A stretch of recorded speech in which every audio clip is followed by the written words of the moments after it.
Have you ever noticed how easy it is to dream at night, but how hard it feels to move in the morning? You picture success, freedom, money, a better life. Everything feels possible until the alarm goes off. Then suddenly, tomorrow sounds like a solid plan.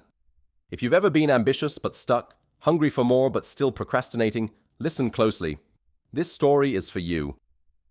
In a quiet rural town with open land and endless sky lived a young man named Eli. He was 26 years old, strong, smart, and full of potential, and also full of excuses. Eli loved to talk big. He'd tell people, "One day I'm going to build something real. I'll own the best land around. People will know my name." And people believed him. The problem was, when morning came and others headed out early to work, Eli hit snooze, again and again. He wasn't broke, he wasn't unlucky, he wasn't stupid, he was comfortable dreaming, uncomfortable doing.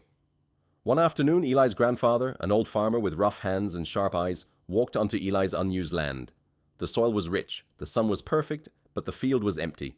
His grandfather shook his head and said, "All this potential, and not a single seed in the ground." Eli laughed and said, "I'm getting to it, just not today." The old man reached into his jacket and pulled out 2 small seed packets. He said, "These aren't regular seeds. One is the seed of effort. It grows slow, but if you show up every day, it turns into something powerful. The other is the seed of comfort. You don't have to do anything. It grows fast and it kills everything around it." He placed both seeds in Eli's hand and said, "Same field, same time, different futures. You choose."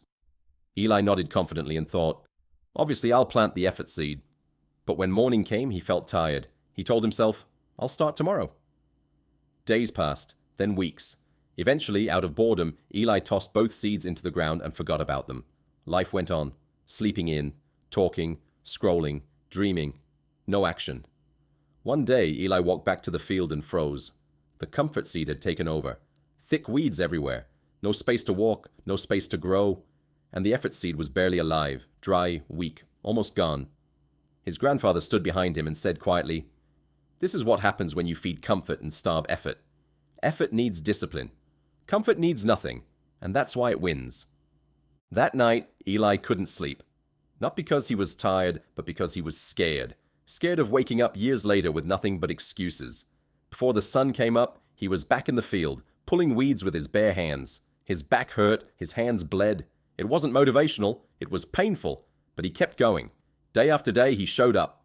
No hype, no shortcuts, just consistency. Slowly, the effort seed took root.